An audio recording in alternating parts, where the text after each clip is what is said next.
Eka Safira Yunitias, kelas HTNA, NIM C04218007, mata kuliah Hukum Pidana.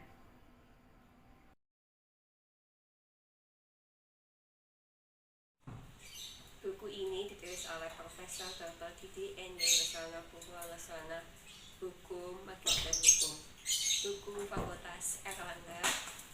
Di samping aktivitas sebagai dosen laki-laki yang lahir 25 Maret 1967, ia juga guru besar hukum pidana dan menjabat sebagai ketua program Dr. S3.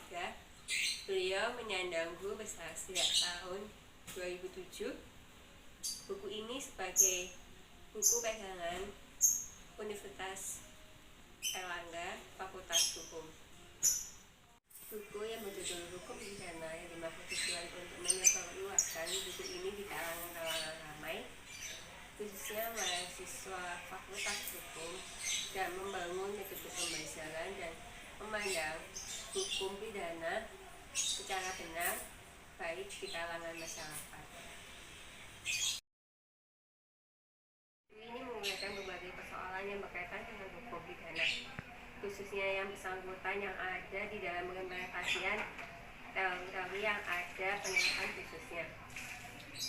Penulis mengawali buku ini dengan bab 1 yang menjelaskan dan memaparkan hal yang berkaitan dengan pengertian fungsi tujuan hukum pidana. Dalam bab ini penulis membahas tentang pengertian hukum pidana, tujuan dan fungsi hukum pidana, hubungan hukum pidana dengan ilmu-ilmu yang lain, dan sumber hukum di Indonesia. Di bab ini penulis menekankan pada setiap pembahasan pasti memberikan contoh kasus dan penyelesaian, lalu memberikan pengertian menurut para ahli.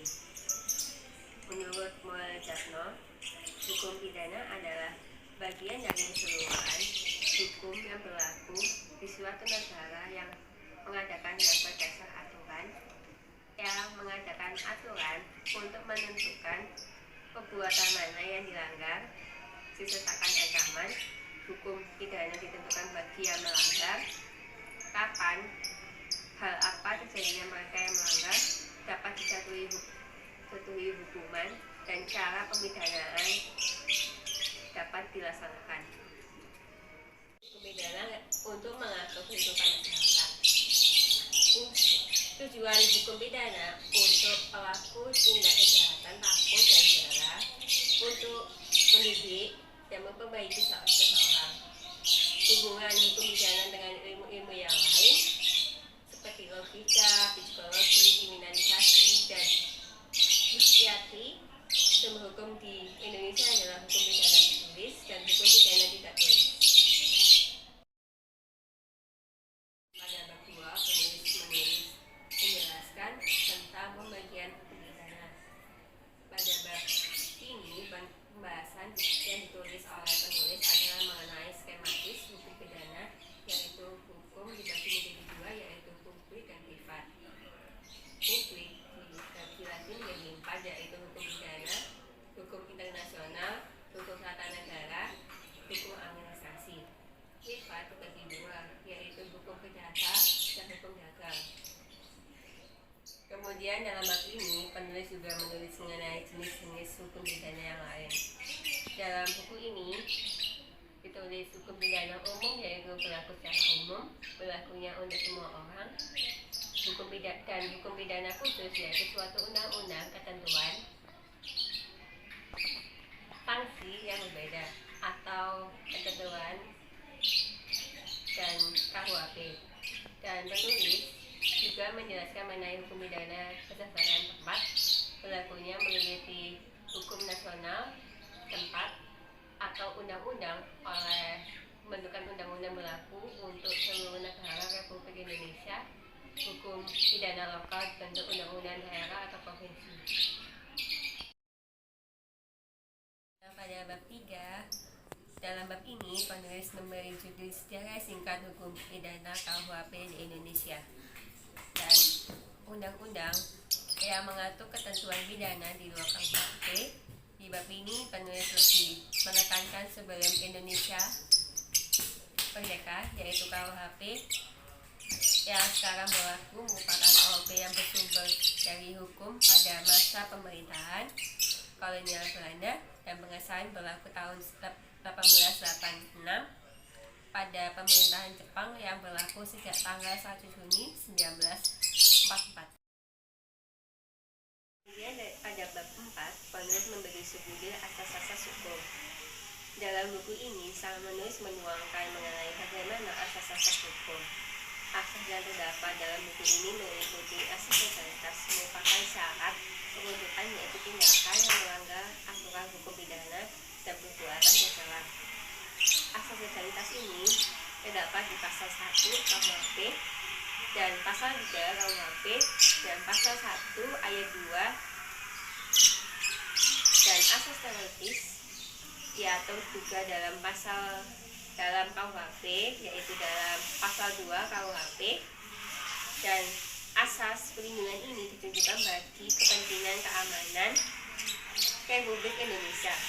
Asas universal adalah asas menyatakan setiap orang melakukan perbuatan pidana dapat dituntut undang-undang pidana Indonesia di luar wilayah negara untuk kepentingan hukum seluruhnya, seluruh dunia. Asas personal yakni apabila warga Indonesia melakukan kejahatan kemudian terjadi di luar Indonesia. Pada bab 5, penulis memberi judul tindak pidana. Di sini penulis memasukkan pengertian tindak pidana, yakni suatu pelanggaran hukum yang sengaja ataupun tidak sengaja dilakukan oleh seseorang pelaku. Ada yang menggunakan istilah perbuatan pidana, tindak pidana, peristiwa pidana, perbuatan kriminal, atau delik. Di sini juga penulis menjelaskan mengenai unsur pidana, yaitu kelakuan atau akibat atau keadaan yang menyadari perbuatan, dan perbuatan tambahan yang memberatkan hukum pidana, unsur melawan hukum objektif dan hukum subjektif. Pidana dikenal dua ajaran sifat melawan hukum. Yang pertama adalah sifat melawan hukum formil, yang artinya melawan hukum yang tertulis. Kemudian yang kedua adalah sifat melawan hukum material, yaitu bahwa seseorang yang melakukan perbuatan yang melawan hukum hidup di masyarakat atau hukum yang tidak tertulis. Dan ajaran sifat melawan material dikenal dengan fungsinya yang negatif dan dalam fungsinya yang positif.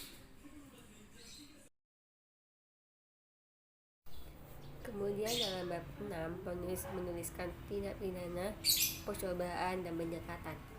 Di sini maksud dari subjudul ini adalah percobaan atau fogging. Itu pembulaan kejahatan yang belum selesai, diatur dalam KUHP buku 1 bab 4 pasal 53 dan pasal 54 KUHP. Penulis juga memberikan contoh kasus supaya bisa dipahami atau dihafalkan. Penulis juga menjelaskan pernyataan atau meaning, itu menentukan pertanggungjawaban serta jawaban peserta tindak pidana. KUHP yang mengatur pernyataan dalam pasal 55 dan pasal 56. Selanjutnya dalam bagian bab 7 akan dibahas mengenai pertanggungjawaban pidana. Dalam bab ini penulis menuangkan dalam tulisan mengenai pertanggungjawaban pidana asas-asas tindak pidana tanpa kesalahan. Itu ada beberapa hal yang penting seperti unsur kesalahan dan bentuk atau corak kesalahan. Unsur kesalahan yaitu merupakan melakukan tindak pidana di atas umur tertentu dan mampu mempertanggungjawabkan dengan kesengajaan atau keupaan dan tidak ada alasan pemaafan dalam bentuk atau corak kesalahan meliputi dengan kesengajaan dan dengan kealpaan. Di sini penulis juga memberikan contoh kasus beserta kasusnya dari awal sampai akhir. Dalam bab 8, dalam bab ini penulis memberikan deskripsi konkursus atau pembarengan atau redivision pengulangan. Dalam bab ini yang penulis menuangkan konkursus atau pembarengan. Menurut rumusan KUHP, sebenarnya KUHP tidak ada definisi mengenai konkursus. Namun demikian dari rumusan pasal-pasal yang diperoleh pengertian konkursus ideal pasal 63, pembuatan lanjutan dalam pasal 64, dan konkursus realis pasal 65. Residif atau pengulangan terjadi apabila seseorang melakukan sesuatu tindakan pidana dan telah dijatuhi pidana dengan putusan hakim yang telah mempunyai kekuatan hukum tetap, kemudian melakukan tindak pidana lagi. Kemudian dalam bab 9, penulis menuangkan judul pidana dan pembedaan. Dalam bab ini, penulis menuangkan tulisan mengenai istilah hukum pidana dan yang tidak sama dengan istilah hukum. Istilah hukum menyangkut masalah perdata, administrasi, dan disiplin. Penulis juga membahas teori-teori pemidanaan, teori relatif. Teori ini memandang pemidanaan bukan sebagai pembalasan atas kesalahan si pelaku, tapi sebagai sarana mencapai tujuan manfaat lindungan masyarakat menuju kesejahteraan. Teori absolut memandang bahwa pemidanaan merupakan pembalasan atas kesalahan yang telah dilakukan jika berorientasi pada perbuatan dan terletak pada kejahatan itu sendiri. Teori gabungan ini suatu kombinasi dari teori absolut dan relatif. Menurut teori gabungan, tujuan pemidanaan selain membahas kesalahan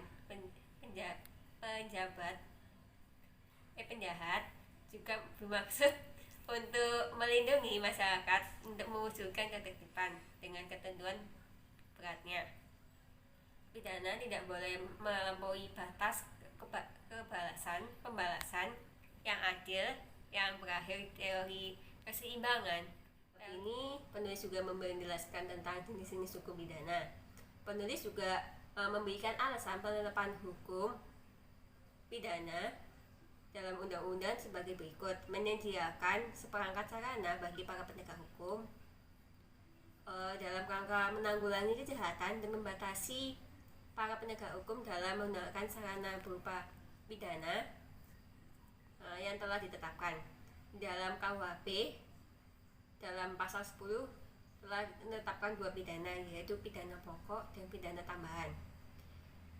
Hukum pokok terdiri dari pidana pokok, pidana penjara kurungan, terus pidana benda dan pidana tuntutan.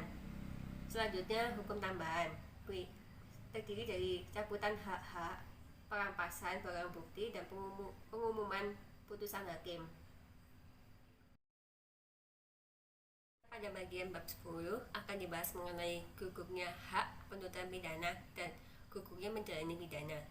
Dalam bab ini, penulis menuangkan dalam tulisan mengenai gugurnya hak menurut yang diatur dalam KUHP, yaitu ne bis in idem pasal 76 KUHP, mati tersangka pasal 77 KUHP, dan kadaluarsa pasal 79 sampai 81 KUHP.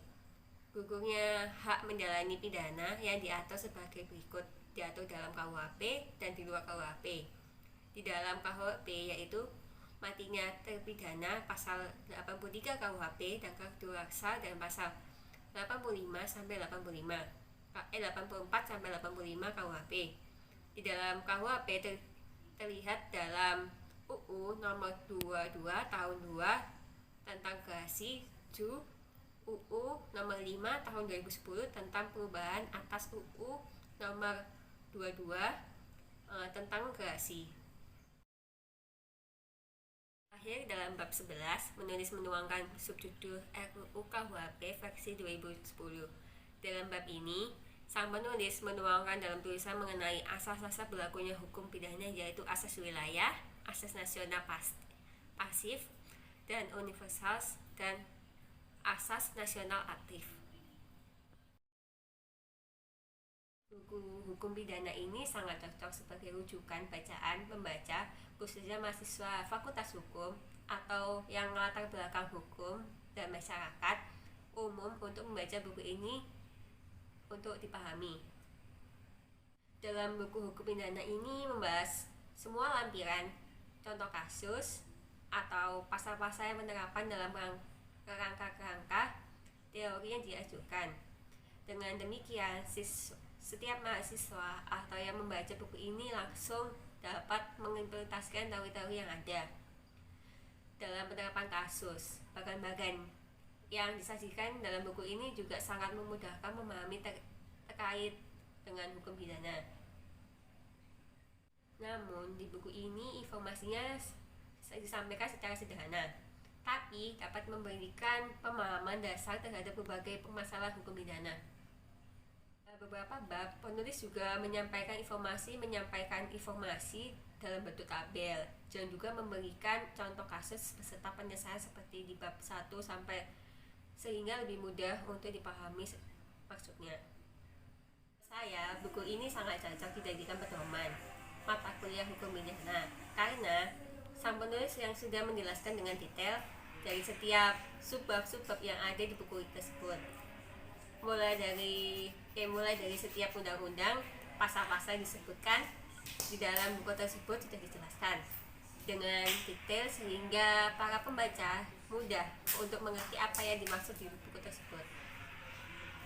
Kekurangan di buku ini adalah menyampaikan informasi dan materi mengenai tindak pidana dan gugurnya hak menurut pidana dan gugurnya menjalani pidana masih terbatas dan tidak terlalu banyak, dan penjelasannya masih kurang, dan pembahasan mengenai tentang RUU versi tahun 2010 juga terbatas. Dari segi substansi termasuk buku ini sangat menarik lebih dalam pembicaraan hal-hal dasar tentang yang ada di dalam hukum pidana.